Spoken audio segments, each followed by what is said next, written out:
Welcome, Karibuni, and thank you for gracing us with your presence this Sunday evening. Our show streams live and addresses serious topics in a light and funny way as we engage in discussions with our guests who are Kenyan entrepreneurs, industry leaders, innovators, and we want to hear their story. Today we have in studio with us, starting with the ladies first, Annette Martinez, we have Betty Cairo and Alva Songuru, and our host who is a familiar face on our TV screens, Mr. Waweru Njoroge. For those watching us live on YouTube or Facebook, you can ask your questions or make comments and we can bring them up on screen. We value your contribution. You can follow us via our Twitter and Facebook handles at Gr8leadership or email us on Gr8leadership@gmail.com. The 8 is number 8.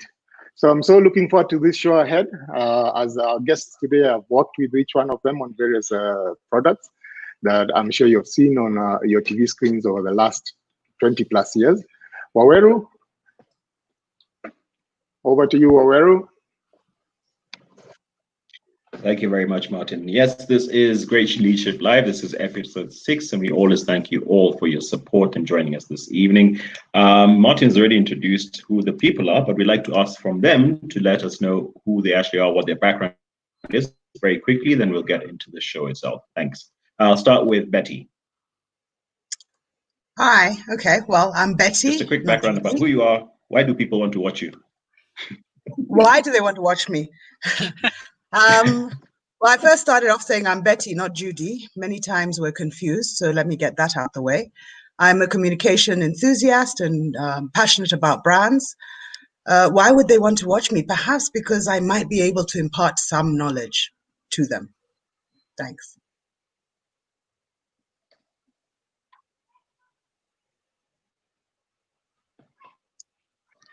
Can you not hear me? All right, thanks, Betty. Same question, I'll send it to Albus.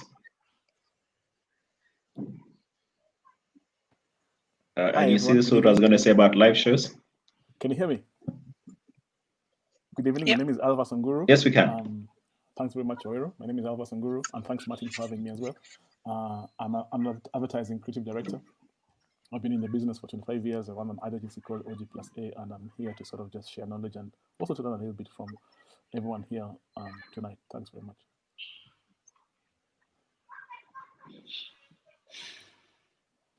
Excellent. Last but not least, Annette, please just give us a quick introduction as who you are. Sure. Thanks, Martin and Waweru, and thank you for having me on the show. I'm the managing director of Access Leo Burnett. I've been in the advertising business for over 20 years. I hate to say how many years exactly. It's an exciting journey and not a day that I've ever been bored to date. So yeah, I'm happy to be here and share anything I can in this business.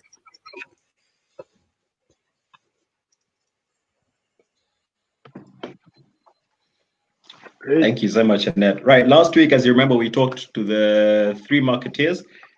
Today we have 2 ad women and a man. That's how we're going to, 2 ad women and a man. So let's get straight into it. I'd like to ask Albus, please explain to the viewers, for those who might not understand, what's the difference between advertising and marketing? All right. Marketing really is a business practice or a business discipline, really, of identifying and satisfying customers. Elvis? That's what marketing is. Can you hear me? Yes, Yeah. I can hear you. I don't think you can hear us. And because marketing is a So that's, I'll come. Oh, yes, Albus. Sorry. Oh, sorry. Wes. No, I was just going to say that We can hear him. marketing is an extremely important discipline or a practice in business because it's the discipline that's used to attract customers and bring in revenues. And so it's a very important component of business management. And then within marketing itself, there is 4 different things that happen. Can you hear me, Waweru? I think Albus, I was going to say, as we wait for Albus to reconnect, can I ask Annette, what's the difference between advertising and branding? Waweru, Albus is on. I think you have a delay on your side. Waweru, Albus, yes, just go on again, please. Just go on again, and I'll. Okay. Yes. Sorry, Wes. I was saying But marketing Sure. has very quickly seen that Yeah. marketing is actually the practice or the discipline in business of identifying and satisfying customer needs. And because this is where a lot of businesses get revenues from, it's become itself an extremely important component of business management. Now, marketing has four things. The traditional guys who talk about marketing talk about the 4 Ps, which is a product, placement, price, and promotion. And then of the 4 Ps, then there's promotion, which is basically what you want to do with your product and letting people know what your product is and what they can do with it.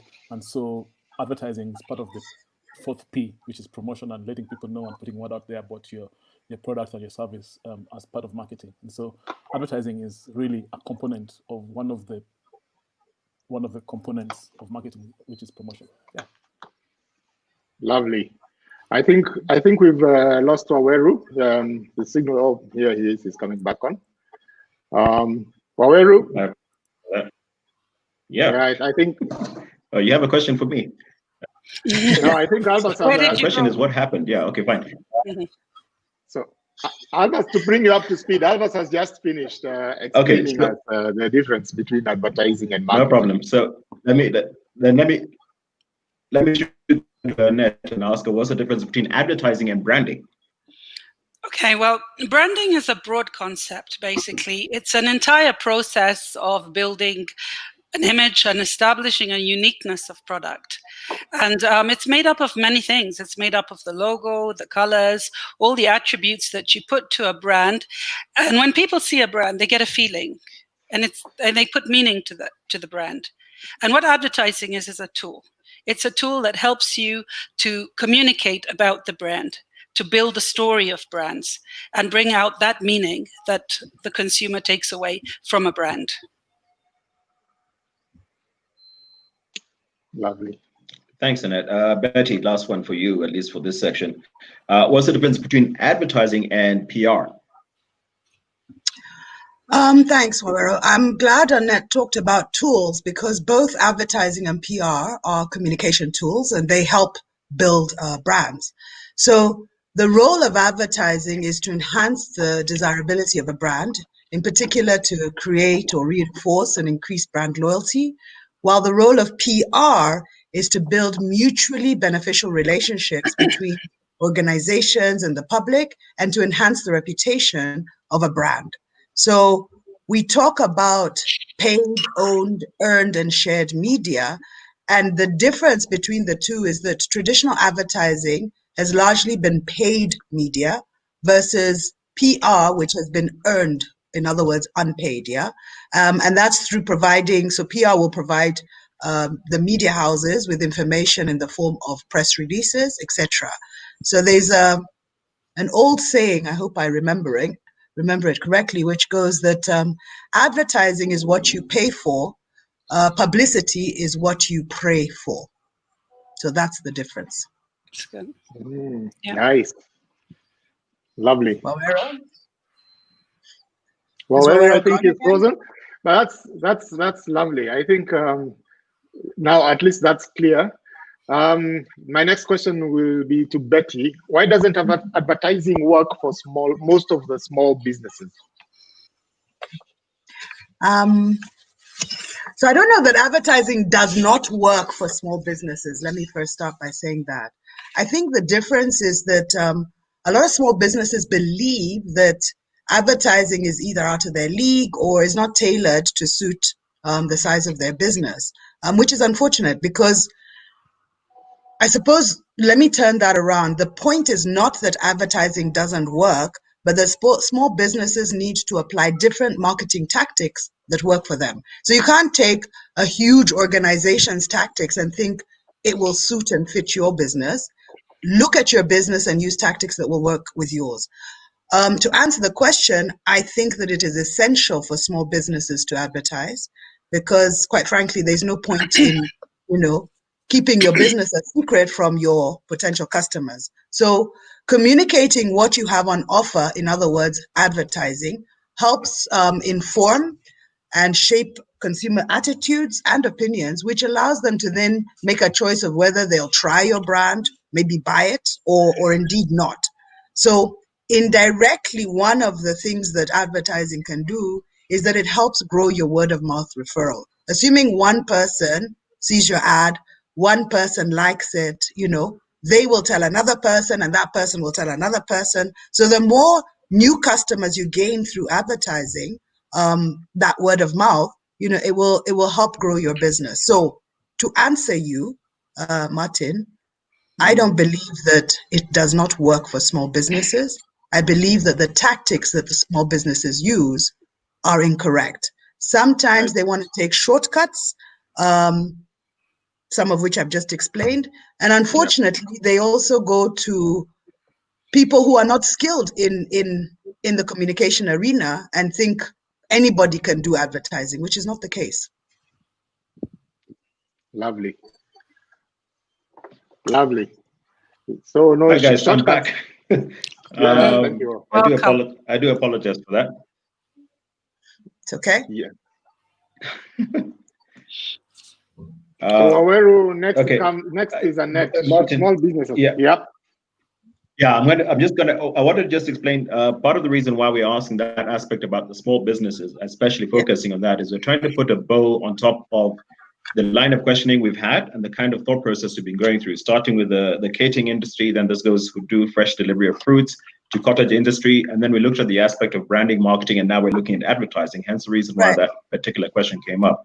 I'd like to focus on Annette and ask her two questions actually. One, should small businesses have to play the game of waiting to get traction before they can consider actually advertising? And as a follow-up to that, what would be the most recommended channel for advertising for small businesses? Well, the answer is no. The right time was yesterday. Where did I get that from? I got that from our friend Alvis when we were having a discussion. But it is true. The right time is yesterday. There are many ways you can put your brand out there. You can have your own website. You can put little ads on social media. You can put out WhatsApp notices. You can even engage on ground. On ground, you can have little activations in places. But what you need to do is you have to have a brand purpose, a brand positioning, and a vision. You have to identify who your niche audience is. Who are you talking to? Where do you start? To start creating what Betty said is a very key component in creating credibility, which is word of mouth. So when you've identified those things, it's an exciting journey as you start out there. And I think there's a very good example in a case of Simon Kabu of Bonfire Adventures. He started out by promoting his tours and travels, by bringing celebrities on and getting them to endorse and experience the trip and talk, and he made videos. Now he has become an ambassador himself, and he runs these videos, and it's working really well for him. So I say, don't wait and watch, act and adapt. Okay, thanks very much, Annette. That's a very succinct answer. Act and adapt. Reminder to any of your viewers who have any questions for either Annette, Betty, or Alvis, feel free to please shoot them in. We'll try and answer them to the best of our abilities, or the best of my guests' abilities, not mine. But then let's bring in the gentleman who I'm sure has been waiting patiently. Alvis, I'd like to ask you, what are some of the most innovative ways that small businesses can advertise, especially when they have no chums, as in they have a shoestring budget? Okay, I was going to talk about a shoestring budget, but now that you mentioned the shoestring budget, I think one of the things that we've been socialized to see as advertising is when there's a television commercial or there's a billboard out on the street or there's a newspaper ad. That's what people consider as advertising. But there are very many ways small businesses or even individuals, by the way, can advertise on a shoestring budget, if you like. Yeah, I've seen. I'm sure you've all seen people put ads on matchboxes. And those have been extremely effective. In the old days, some of us may remember this would be the Kenya bus. And you'd get a Kenya bus ticket, and some people would actually put an ad at the back of the Kenya bus ticket, because that would be an extremely effective way of advertising with on a shoestring budget. So there are very, very many ways of advertising, putting a message out there. Basically, that's what advertising is. You pay someone to put your message out there so that people can actually see it. And Martin, am I large enough, by the way, Martin, just to yes, you're good. Yeah, okay, excellent. Yeah. I've seen that sort of advertising in the business is called guerrilla marketing, or guerrilla advertising, where you put your advertising in in what is considered unconventional media. You put ads in a car parking, for instance, or you give out leaflets on the street. That's advertising, giving out, even though you have to pay the city council, or I don't know who it is nowadays in charge of this, NMS or whoever, you pay them to pay that so you can get these guys at the traffic giving out leaflets at the traffic stops and so on and so forth. Those are all effective ways of advertising. Putting out a message on the roundabout is a means of advertising. People pay for the landscaping on the roundabout and then put their little board over there and say this landscaping has been sponsored by so and so company. That is advertising as well. So there are very many effective ways that advertising can go out in sort of cheap ways. But the most important thing is to be creative about it as well, to be innovative, to be different, and try things that other people haven't done. If you're competing against the big budget clients or the big budget advertisers, you're not going to be noticed, on a TV commercial. You're not going to be noticed in a print ad.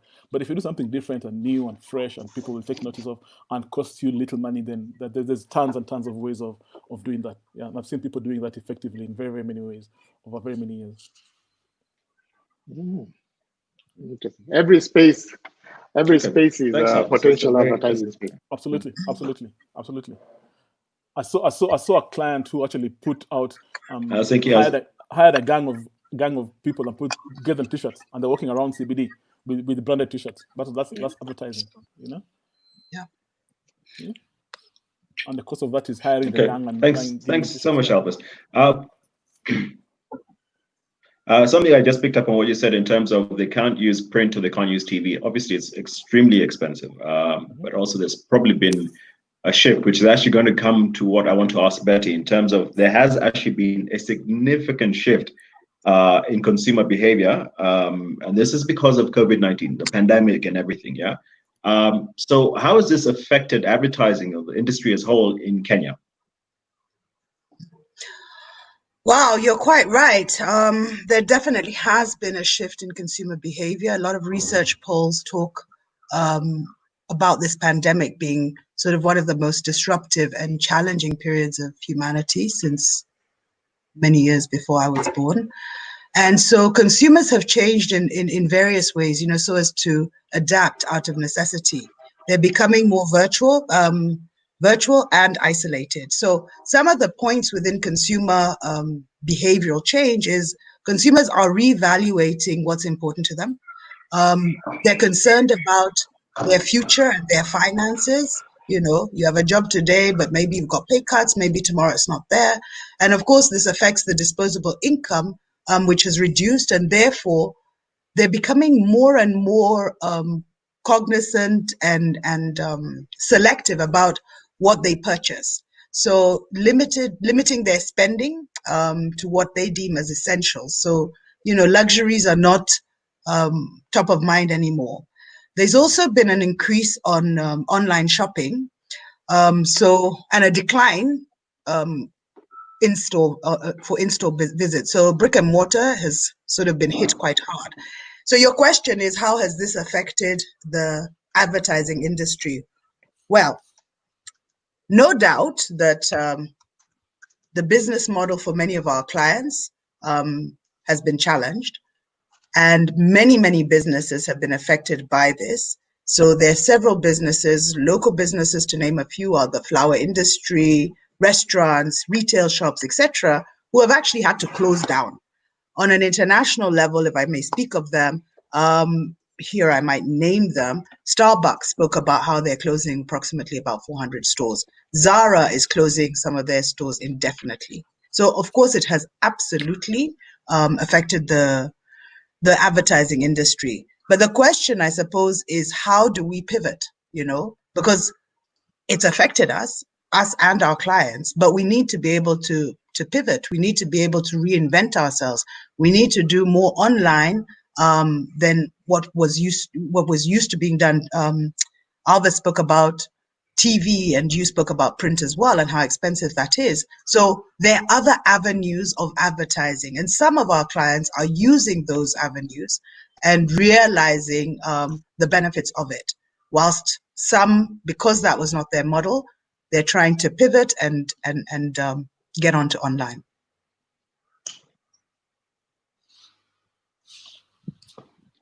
Thanks, Betty. Just something that you've mentioned that obviously, and we've seen the repercussions of this. If consumers are changing their behavior, and the clients are not spending as much on advertising. What we're having, or at least the knock-on effect, and I need to ask whether you'd agree with this, is that we've seen, actually, it's not whether you agree, it's a matter of, we've seen print industries having to shut down sections of their print advertising. We've seen media houses having to lay off people because they don't have enough advertising revenue to actually pay their salaries and everything like that. So that was just something else that I'd observed. So I guess it's a double-edged sword in that it does affect the advertising industry, and as a result of that, it also affects the media houses at the end of the day.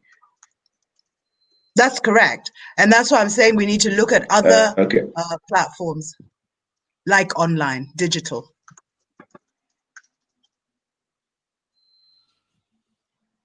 Okay, thanks. Just going to change gears very quickly, then I'll come back. Annette, I've got a question for you. Right now, I'd like to ask Albus to jump in very quickly and say, or tell us, how should small businesses approach, and I love this question, how should small businesses approach the notion that a good idea trumps a good execution? Today is one of those, is strip and strike, plant a shrub and let it grow. So how do businesses approach the notion that a good idea trumps a good execution? Whereas I didn't know I have that effect on you already. I can see you shrubbing and this and that. But in my view, I think both are important. Yeah, both are extremely important. Having a great idea is just one half of the advertising complex, really. If you get a fantastic idea, then you've got to present it very, very well. You've got to either photograph it extremely well, or you've got to write it very, very well so it can be read properly. If it's a film, you've got to shoot it extremely brilliantly. The analogy I give many times is ourselves. We've got great ideas. We are smart people. Business people are smart people. We are clever. We've got all the ideas in our heads. But when you go to a meeting with a client, you've got to dress up for them to take you seriously. Yeah, you've got to sort of put on your best clothes and put on a tie and a suit, and if you're a lady, put on your best clothes and so on and so forth. And then once you show up at the meeting, even before they can listen to you, they've got to see that you look presentable, you look decent, you look attractive, you look well presented. Then they can pay attention and listen to you. And that's the thing about advertising. The ad has to look good. It has to read well. If it's a print ad or a radio commercial, it has to be extremely brilliantly executed. People like Martin make films that look extremely brilliant, and people don't look at a film because it was a good script. People look at the film because it was beautifully shot. The scenes were brilliant. The cinematography was excellent. The writing was beautiful. The music caught your attention, and then you can then consume the film and then go to the end. And so a good idea is brilliant, but a good execution is actually what brings it home. And maybe, I don't know if you have time, Martin, maybe you can look at a film now that we really like, the Telamodi film. Then I can talk about that afterwards for a couple of minutes or so after that film, about a good idea and about how execution brings it home.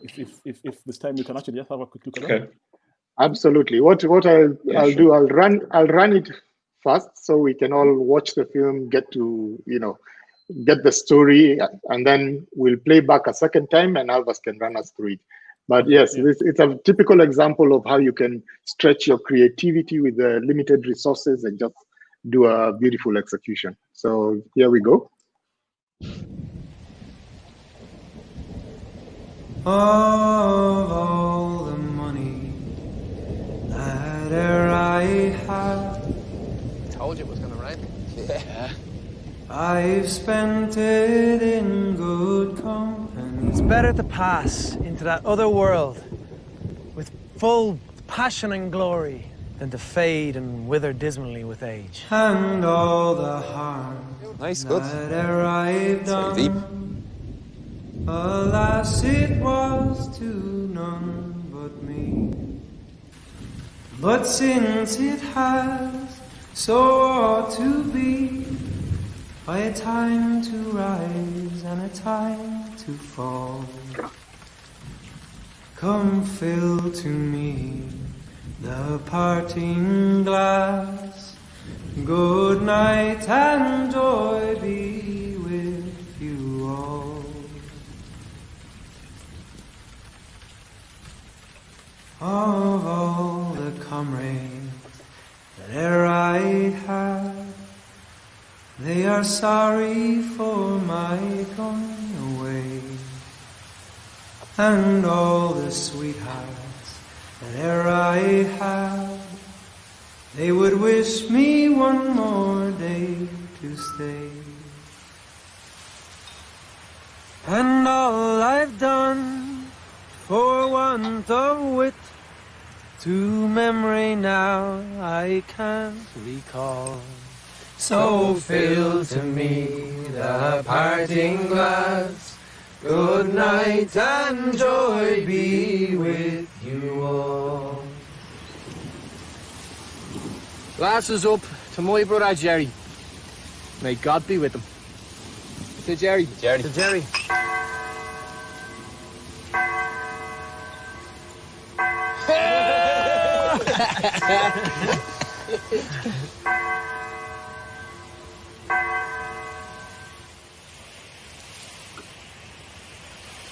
Good night and joy be with you all.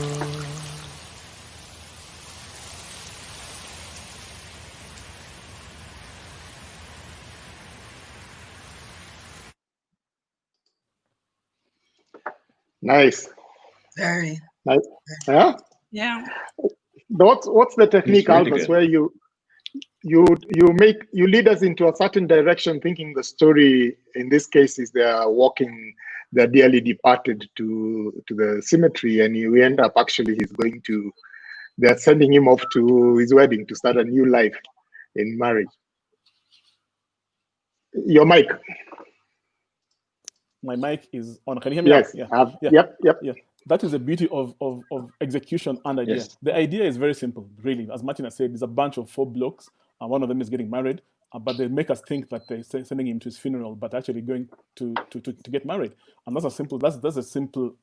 The simplicity of the idea as it is. But what I've done is everything in that film actually has been done to tell the story a little bit better and to make the story a little bit more memorable, actually a lot more memorable. From the beginning, where they're working in those green fields, that could be anywhere, it could be a tea farm in Limuru, where there's, Yes. there's storm and thunderstorm and lightning, and there's all this rainfall and all this stuff, makes the story look gloomy and dull, and you think it's really sad that someone has died, they're going to bury him. And then as they walk through the fields that they're talking, the conversation is also being made to sound like, to throw you off, that they're going for a funeral, but at the end of it, the conversation turns into a happy occasion, where it's a wedding. All these small little things, the close up of the film, all this stuff is actually executional genius, because I'm sure they gave the script to a director and they told the director, this is what you want to film, and the guy brought in all these things that are all these nuances, all these extra little bits that make the story really memorable. And so back to your question, whereas that's a very good example of how execution can actually bring home an idea. Sometimes a good execution can actually bring home a not so good idea. In this case, it happens to be a very good idea, but the execution was extremely good as well. Yes. And so if they work together, then you create magic. That's when a very good art happens, when both execution and idea come together in a sort of really magical sort of way. And so to cut a long story short, the answer is, my sense is that, my take really is that a good idea is brilliant, but a good execution must come to make it a beautiful art and make it a magical thing that people will remember and want to go and buy the product if it's a product that's selling, or like your communication if that's the intention of the commercial or that advertising is meant to do. Albus, I'd like to play back this film and just give us a few comments in different parts of the film, since we are still at 28 minutes into the show. Give us a few comments into all these little nuances you're talking about. Okay, so here we go. Of all the money that e'er I had. I told you it was. Sorry, Albus. Sorry, I'm going back. Unmute your mic, please. Unmute. It's automatic. Mic? Yeah. I'll play it back and then just Should I mute or unmute mic? All the money. We are good now. Go ahead. As you can see, apart from the executional point of view, this actually is a small brand of Irish whiskey. It wasn't Talamody when this film was made. Wasn't the biggest brand. With full passion and glory, than to fade and wither dismally with age. Actually, one of the things that makes this film beautiful is that it's not a very expensive film. It's one location, so 4 blocks. It's not a very expensive film. It's really a film that any brand. But since it has Even an SME brand could do a film like this. This could be shot anywhere. Like I said earlier on, this could be shot in Limuru, you know, for a beverage in Kenya. You know, the signage you can see is not extremely expensive. Nice effects like the hearts falling down on the ground just makes it a lot more memorable. You know. Good night and joy be with you all. And you know, 4 blokes having a good time. There are no expensive, you know, studio shots of the whiskey falling into the glass, for instance. No? And all the sweethearts that e'er I have, they would wish me one more day to stay.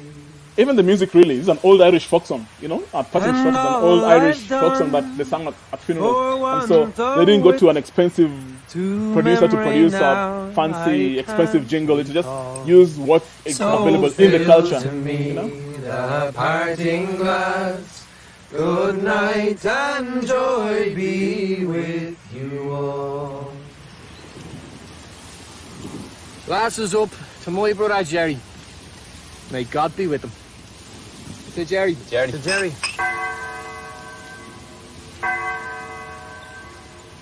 Then the moment of reveal, you know.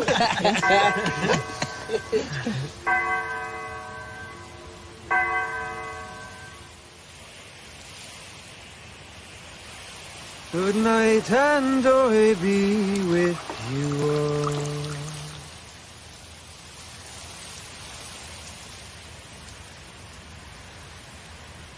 The other thing about this film, Martin, is actually this commercial was actually made to run online. It wasn't a television commercial.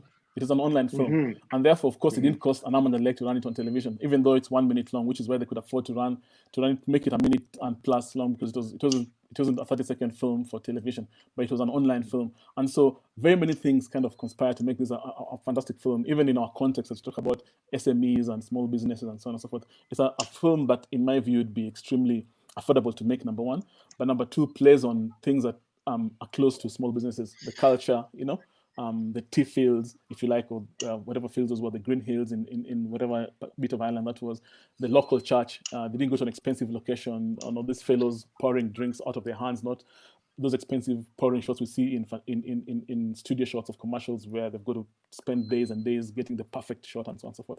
So it's a film that is very doable, very enjoyable, but also very close to what we're trying to talk about. SMEs can actually make commercials. And then the medium where it's run, I'm sure Annette and Betty will tell you, online, putting ads online is much, much cheaper than putting ads on television and so on. Yeah. So I think that's a film that I think a lot of people can relate with in the making of and even the effectiveness of and the beauty of the storytelling. The way that guy diluted his whiskey from the heart. I was thinking about that. Yeah, that was actually very cool. Good. You'll be trying that too. Sorry, Betty, Annette. It doesn't rain so much in Kenya though, so you've got to find something else to pour the water with. Yeah. Yeah. Okay, I was gonna move on. I was gonna say one of two things. One of my 2 cents. One of them, anyway, is that for some, marriage could be a death sentence. No offense to anybody out there who's married. I am as well. The second thing, obviously, it behoves me to do this because I've done some industry stuff myself. But we like to say alcohol is not for sale to persons under the age of 18. Please drink responsibly. Agreed. Yeah. Absolutely. And that going back to the aspect of sales, right? The basic and most obvious concept behind advertising is to increase sales. And this question is going to Annette. The basic and most obvious way advertising works is trying to increase sales. But what other important functions can advertising actually support? Okay, well, what I'd start by saying is that advertising is one of the components that contributes to helping to increase sales. There are many other components that make up sales, distribution, quality of product, and so on and so forth. But advertising plays a part in increasing sales by actually building out there, putting out messaging and building brand equity. building the value of the brand. When you just watch a commercial like we just have, the emotion that it brings, the values you associate with that brand is how that brand starts getting into your psyche as a choice. You make a choice for that brand. So advertising builds brand equity and as a result, brand loyalty. So sometimes there's also that expectation that advertising should just increase sales straight away. It doesn't always work like that. If it depends on the type of ad you're doing. If you're doing a tactical ad to sell a promotion, that can be very instant and you can even measure it. And certainly on digital, you have performance marketing where you can measure immediately to how quickly sales are being picked up. But on another level, you can be doing equity building advertising, which actually is building the value of the brand, the reason why you choose the brand. Because remember, brands are personality. They have to fit into your lifestyle. They fit into your choice of who you are and make up who you are. And this is where advertising plays a role. In addition to that, you can have campaigns that push trial. You can have campaigns that actually create hype, tactical campaigns for promotions. And then in the interactive space, online and digital, advertising is now playing a role of creating interactivity, getting people involved, even sometimes participating in developing communication around the brand. So it's a very, very exciting space. I mean, it's really exciting in terms of how advertising can actually help the function and support brands and help in the function of increasing sales, but indirectly and also by creating brand relationship.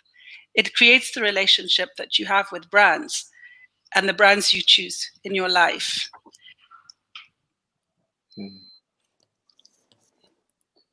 Okay, thanks so much, Annette. Betty, I know you've been very quiet, so let's bring you into this conversation. And my question to you now is this, right? Now, as a startup or small businesses, obviously they do not have like a massive amount of data about psychographics of their consumers and things like that, right? So how do small businesses actually address this particular concern? I think we should start by removing big English. Data on psychographics of their consumer. Yeah. Let's go to a Mama Boga. A Mama Boga knows her consumers. She knows that this one comes, they want carrots, they don't like peas, they want this, they want that. So whilst I'm happy to say that, they can embrace digital, which they can, and there are several platforms on digital that one can use, to go and get the information from consumers. But one thing I guess startups are not doing effectively is asking their customers. Just ask them and allow them to be honest. Ask your friends, because we sometimes forget that we ourselves are the consumer. So ask our friends, ask your customers. Customers are more than happy to give you information if, and especially if you're going to do something about that information. So I would say that they can address it by A, embracing digital platforms, B, and doing surveys on those platforms. WhatsApp is a good platform to do it and just kind of spread across. Asking friends and friends, asking your very own customers. So, there's this big thing about give us your review. So I might put 4 stars or I might put 1 or half. But if you actually ask them to write down what is the issue, from that you can sort of see trends happening. From those trends, you can do something and track them. So that would be my advice. The same way, going back to the Mama Mboga, who knows that this woman likes carrots and not peas. Tomorrow, if she just puts peas, then I'm gone. Can I just jump in here a little bit as well? Wairo, can I just jump in here a little bit? Yeah, sure. Yeah, I agree with what Betty has just said. In this whole age of scientific measurements and getting proof and all this stuff, I think we underestimate the value of the gut feel. And advertising is an art, and art is consumed by people at the spur of the moment. You see a commercial on television, or you see an ad on YouTube like we've just done now, or you see a billboard as you're driving by, and we underestimate the value of what that initial reaction is. And I think in the absence of measurement, if I'm a business person and I can't afford to commission research to tell me what this ad thinks, what this ad says rather, or what consumers think about this ad. I think we should sometimes go back to the old gut feel sense. If I feel in my gut that this ad is going to do it, then it probably will. If I sense that this ad looks good or feels good or is going to talk to my consumers, or if it talks to me as a business person, then most likely it's going to talk to my consumers as well. So I really agree with what Betty said earlier on, that you're a consumer as well. So what your gut tells you, what your mind tells you that is going to happen is what's going to happen. If you think it's going to be great, it's most likely going to be great. If you think it's going to be a rubbish ad, then it's most likely going to be a rubbish ad. But I think in the absence of tons of budgets to do all this big stuff that we're talking about, we should also sometimes go back to just same good old gut feeling. Do I like it or not? I think just to add on to what you just said, Albert, observation is another big thing, just observing. A lot of times when you walk around and observe consumers, you can pick up what their habits are, and again, just ask them. They may be strangers, but observe and see, why did you pick that as opposed to the next thing? And then take that feedback and use it, which allows you to have the data and psychographics of consumers. Hey, you threw in my word. I'm so happy. Thanks, guys. Thanks for bringing that. I mean, helping out people understand how small businesses can actually deal with that. Annette, I want to come to you. There's a lot of the word consumer used a lot by Albus and Betty. The consumer this, consumer that, etc. What I want to know, I want to look at the other side of things in terms of how advertising then affects consumers, but from the perspective of how can consumers protect themselves from false advertising or being taken for a ride, this kind of thing. So how do consumers protect themselves from false advertising? Okay, well, let's start here. When you have advertising that you respond to, you go and you buy the product and you don't like it, you don't have to buy it again, right? So I don't know if I would say you're protecting yourself against false advertising, but what I can say is if there's a misinterpretation and a serious one in the advertising and you feel strongly about it, you can complain. We do have in our industry a way by which you can complain about false advertising, misrepresentation.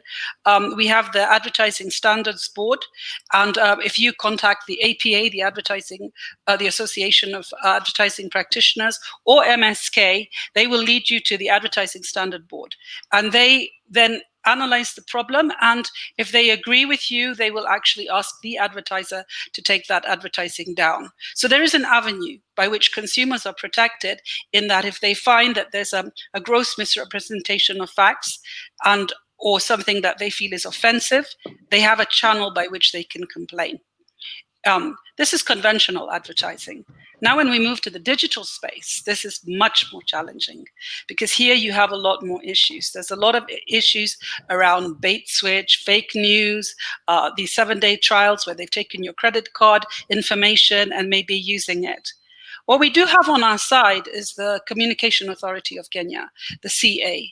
They carry the mandate actually to put out information to protect us. And they have campaigns that they are putting out to help people understand what it's for, how to look out for things, and where you can report. I mean, they even have a program for the children, which is the Consumer Online Protection, to help parents and children understand what to watch out for in digital. But in the digital space, of course, it is more challenging. And I would say the only way we could really do this is as an industry, we stand by to each other in terms of looking out, educating, spreading the word, and even amongst our groups. In WhatsApp, I see many a time people will call out that this is fake news, and this is helpful because we're all in it together. It affects all of us, it affects our society, and it affects our children and our youth, who also can easily get taken with whatever is being put online. And given the fact that, you have exposure to a worldwide net in terms of where people can reach you and what they can be saying. I think the main thing is for us all to have the culture of responsibility around the use of online and responding to ads and thinking twice and having ways by which we check. Can I jump in here a little bit as well? Okay, thanks so much, Annette. Annette. Yeah, go for it. Yeah, very, very quickly. I don't know how much time you've got, but even above and beyond the regulatory and other forms of protecting consumers, I think one of the things about bad advertising is that it's self-liquidating. If you put out a bad product and you put out a good ad, there's an old saying in the ad business that the best way to kill a bad product is to do a good ad for it. And we were talking about this other day. We were talking about this. I won't mention the brand. I don't even think the brand exists anymore. Maybe it died because of the bad advertising or the bad product itself. But there was an ad. There was a breakfast cereal many years ago, and we were talking about this earlier on. There's this breakfast cereal that had a fantastic jingle on television, and everyone went out and bought it and brought it home to eat, and it felt like eating a sponge. Yeah? And it was really bad when the product actually was delivered, but the advertising was brilliant, and eventually it killed the product. And so I think there's a sort of self-liquidating way where if I'm a small business person or I'm a business person at all, and I put out a product that I don't think is worth the advertising, or I lie about my product in the advertising, then guys are not going to buy it anymore, and I'm just going to kill the product in itself. So there's a sort of self-liquidating mechanism there where good advertising will kill a bad product anyway. So that's true. Okay. Okay, let's we have about 15 minutes to go. I want to bring up another set of pictures that we can have a look at, where you can see again it's the creativity aspect as opposed to the expensive execution of ads. Simple bending of a potato chip or something can just make a lovely ad. Let me share the screen now.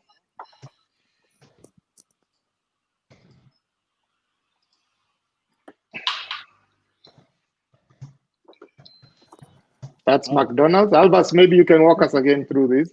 This is a brilliant ad. Yeah, I mean, look at the photography. There's even no photography at all. You can shoot this on your mobile phone. 4 bits of chips showing those Wi-Fi signals, and says that there's free Wi-Fi at McDonald's. Very, very easy to execute. Very, very graphic. Very, very, I think very, very brilliant. And this is sort of an ad that any small business can actually achieve. And I think this again there. Sorry. Yeah. No, the next one is worldwide, coming from China, I think, to Australia. And that's FedEx. From using things that we can all identify with. They didn't go to a location to shoot this, for instance. Yeah, just shot 2 people in a window okay, this is a bit naughty, but yeah, again, I'm sure you can figure out what's going on over there. But I like this other one as well. I like this one as well. There's no we in marriage. It's some friends of mine might be watching this and they're talking about marriage earlier on. Felix, if you're watching this, maybe this is an ad we should all how to build a lasting relationship. You take the M and turn it around and it becomes a W, becomes we. Again, very, very simple. There's even no photography here at all. Yeah, encouraging our kids to in this age of digital and COVID lockdowns, just face a book, read. Don't go into Facebook, face a book and read. Again, very simple typography, very simple advert. You didn't have to go and shoot the moon to show that this product is meant for nighttime use. Again, this is a campaign against violence. Very simple. One graphic picture tells you, that this is, you can't hide things. Again, we're all familiar with Charlie Chaplin and Adolf Hitler. Very, very graphic, very simple to execute, and it says in the end is a hat that makes a difference. This is an ad for what do you call a company that sells, a shop that sells hats, a milliner. Simple, very simple graphic, and I like this very much. My wife is a very enthusiastic gym person, and you walk in on the left, come out on the right, and you've lost tons of weight. Very simple to execute. Again, here it says no sugar. We all know what ants do to sugar. Again, these are very simple ads, very, very very graphic, if you like, very visually driven. There's not too much storytelling. Yeah. Big ideas. Very, very big ideas. Very, very big ideas. Yeah. And I think this is the theme here is that these are ads that show that any business can actually put out advertising like this. You don't have to have 10 million shillings budget to put out communication that is effective and tell people that your shop has your restaurant has a Wi-Fi connection, or that this gym you can walk in your flat and live in your thin and things like that. And so the bit about this is the power of of advertising, the power of creativity actually in the advertising business, because advertising has many components. There's media buying, there's strat, people like Betty and Annette are involved in the strat side of things. But I think what these few ads we've just seen now demonstrate is the power of creativity. So the creativity is then the tool within the advertising business that allows us to create communication that is memorable, number one, and then people can actually get slapped on the face when they see that visual and they say, okay, wow, that was nice. I think I'll go to that McDonald's and use my Wi-Fi there. And that's what creativity brings to the table in the ad business, that a tool that allows people to make a connection with a powerful connection, actually, a very powerful connection with your business and your communication and your advertising. And hopefully, as Annette was saying earlier on, create affinity, make people say, okay, I like those guys. I like that Chupa Chups lollipop that has no sugar. I'm going to buy that for my kids because the aunts can't go to it. I'm going to buy. So that's what creativity actually does, to bring some emotion into the communication and make people like your work and like your advertising and hopefully like your product and buy it later on. Okay, sorry, Betty, carry on. Sorry, I was just going to say, I think that from the ads that were shared, the lollipop sugar-free, the loss of weight, and the McDonald's, all of them definitely have a big idea, as Annette mentioned, but they are also very simple, So and when I mentioned that sometimes people go to the wrong people to help them do advertising, it's where you might have the lollipop, then you have sugar, then you have a big X on it, then you have a big, something big written. And yet it's so simple. You show ants, you show the lollipop, and it's easy. You show something that McDonald's offers, which is their French fries, and you show Wi-Fi here, So it's very simple ads that get the message home. Yeah, if I could add to that, it's not falling into the trap of the show and tell. I show you and I tell you what I think you need to know. But with the amount of stimuli people get today, we have to entertain. We have to involve them.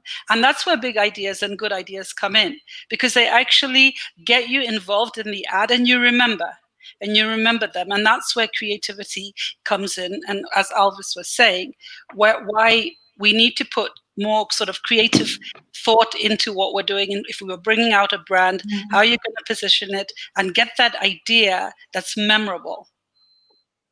At the pain of belaboring the point too much, beating it to death, but I'll do that, is the question that Annette took earlier on. That talks about, was it Annette or Betty said, why does advertising not work very well for small businesses?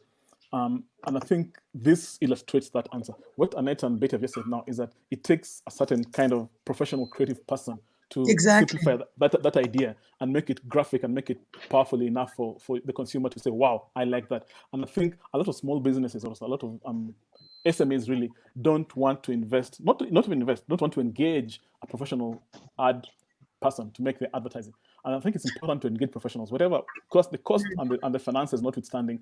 I think it's important to, if you're going to put up a building, you engage an architect who knows what they're doing. If you're going to get your books done by an audit firm, you want to engage an auditor who's qualified as a CPA. And I think in terms of advertising, it's important to engage people who are professionals, who know what they're doing, who have a track record, who have proven that they can make ideas great and bring them out in a simple way that connects with consumers. And so I think one of the reasons why SMEs don't do very well in the advertising is that they are not engaging the professional people who can actually do that professional job in putting out the advertising. I think that's important, that small businesses need to find, at whatever cost, a professional person or a professional firm or a professional group to then engage them in building and creating and making consumer-driven communication and advertising. Absolutely. But then this comes back then to the issue. I mean, a graphic design, I'm not entirely sure what the going rate or the market rate right now is for a graphic design or anything like that. So for me, I think it still lends a problem. The problem still lends itself to the fact that I might not have enough money to hire that guy who's professional. But then if I don't focus on actually doing that, I'll end up with things that really I cannot use for execution or anything like that. So I don't know if it's a chicken and egg situation per se, but it's still something that I think as people who are doing startups, do have to then weigh out and say, okay, fine. What resources can I lend towards saying, if I want to look good and I want to get traction as quickly as possible, then I need to actually hire the services of either a good graphic designer, a good copywriter, a good logo designer, a good creative, whatever the case may be. But then that also then lends itself to the question I want to ask in terms of finding these people. Where do you find them? Is there like an incubation hub, or is there an incentive plan for people who are up and coming designers or copywriters and things like that? Does it exist in this market?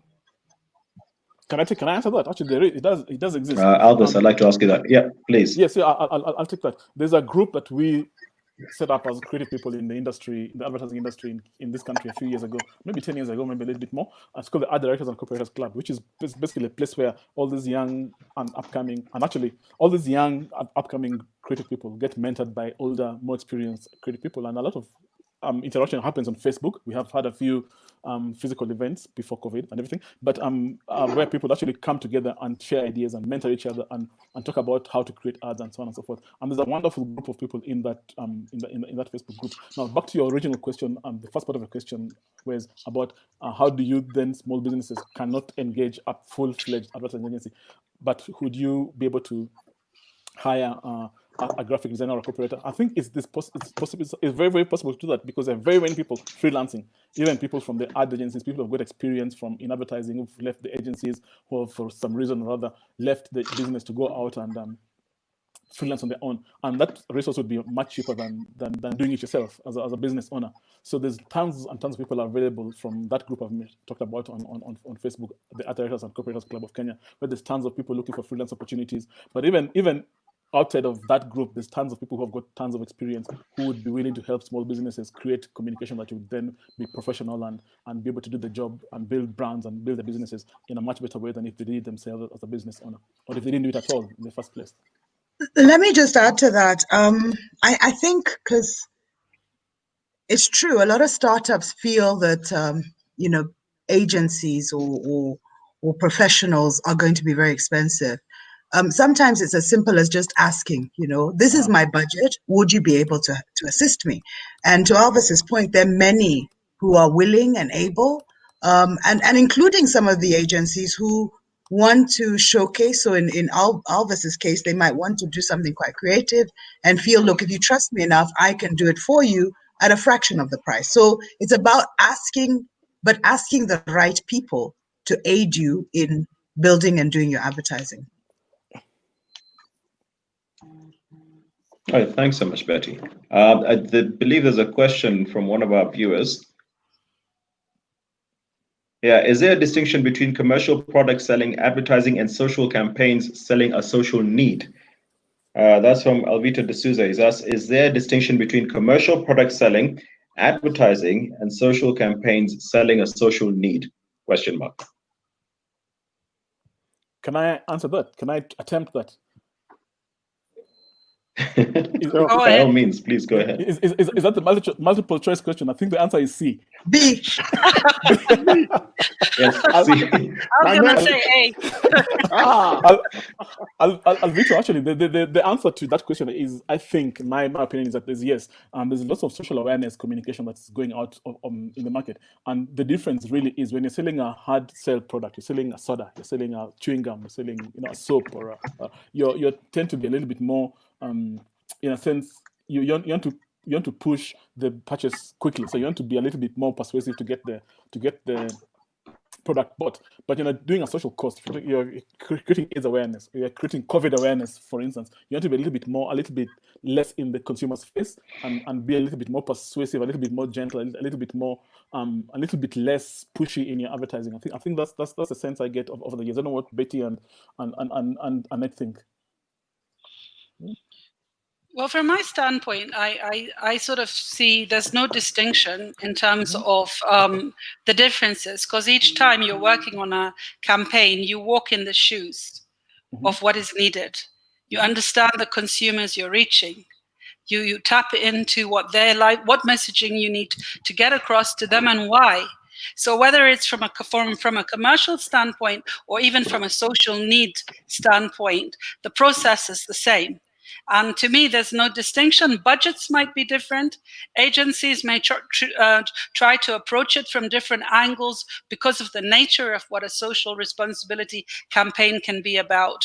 But in essence, there's no distinction. Each one, and for each campaign, or we would always look at it from walking in the shoes of the consumer that we want to, the target audience we're trying to reach, and what messaging we're trying to bring out.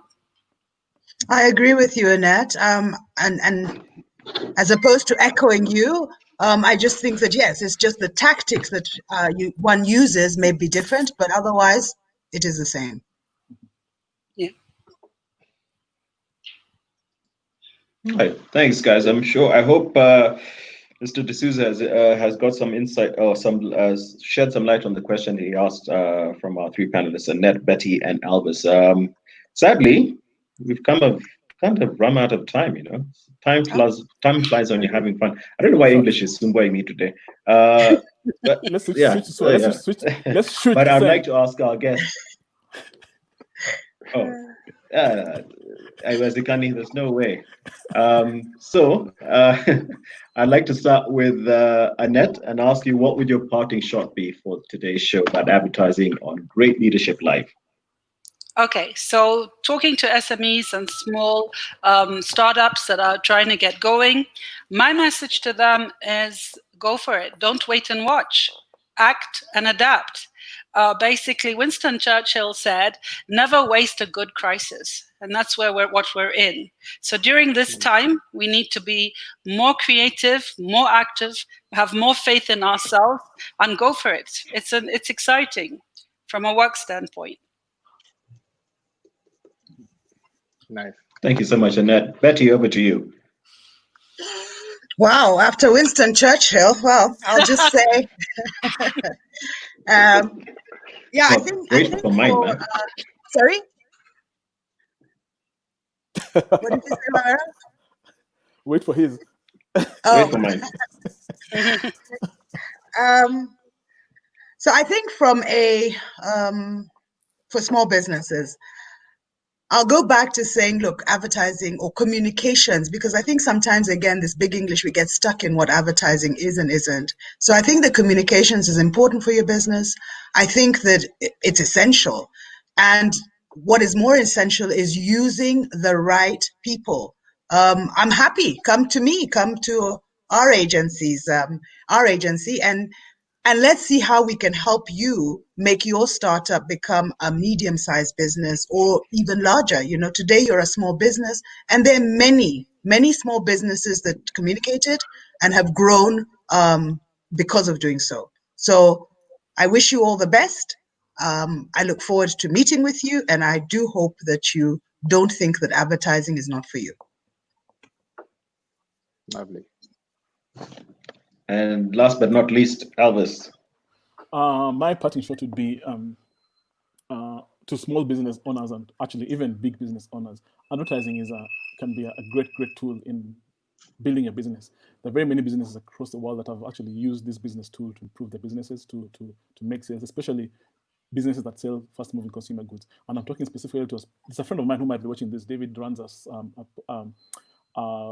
owns a small little, not even a brand yet, but a little product of maize meal in Limuru, and he's trying to getting into the big leagues and fighting against the big unga flowers and so on and so forth. And I'm telling him, look, advertising can actually, and brand building, now that you can, but that can actually help your business grow over and above your other competition.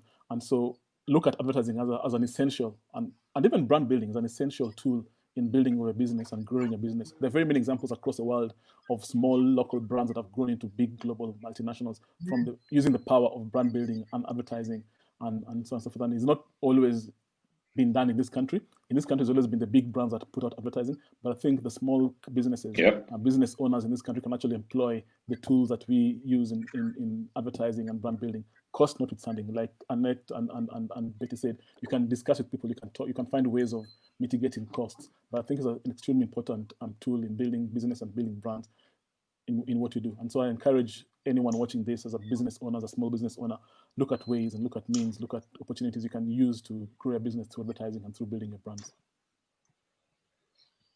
Lovely. Thank you, Elvis. Yeah. Betty, you're waiting with bated breath for what I was going to share in terms of my parting shot.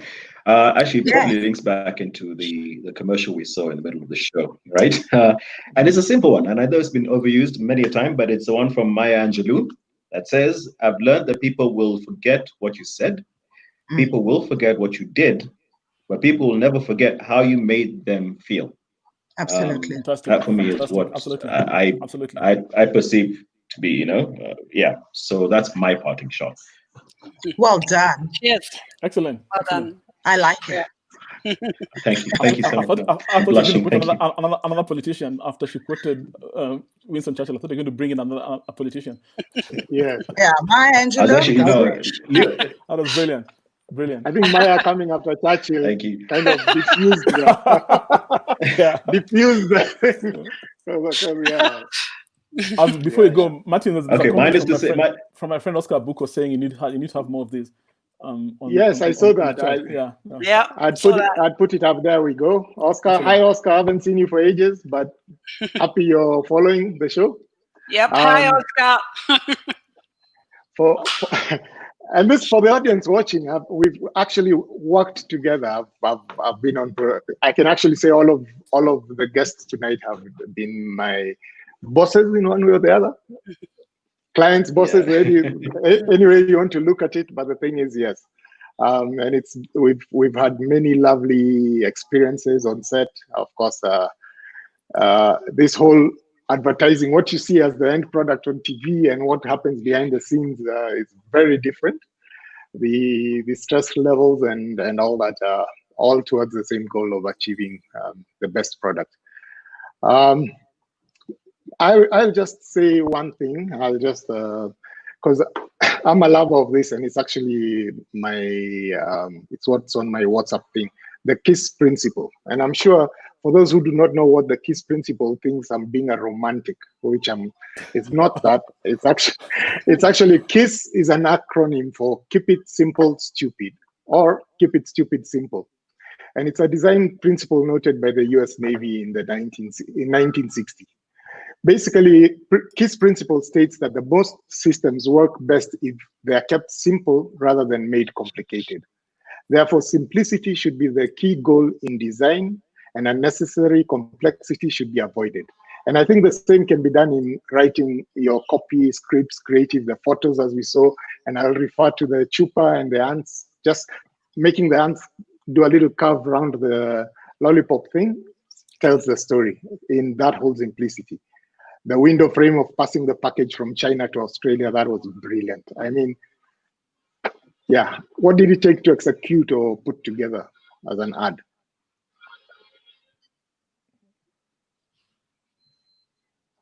Sawa. Right. So thank you very much to Elvis, Betty, and Annette. Martin, I think you have some other thanks to do.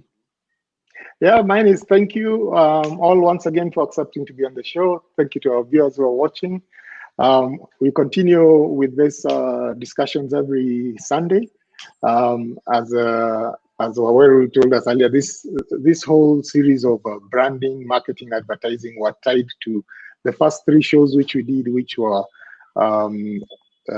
cottage industries, fresh supplies, and food catering through COVID. Guys who are cooking and doing supplies, food orders.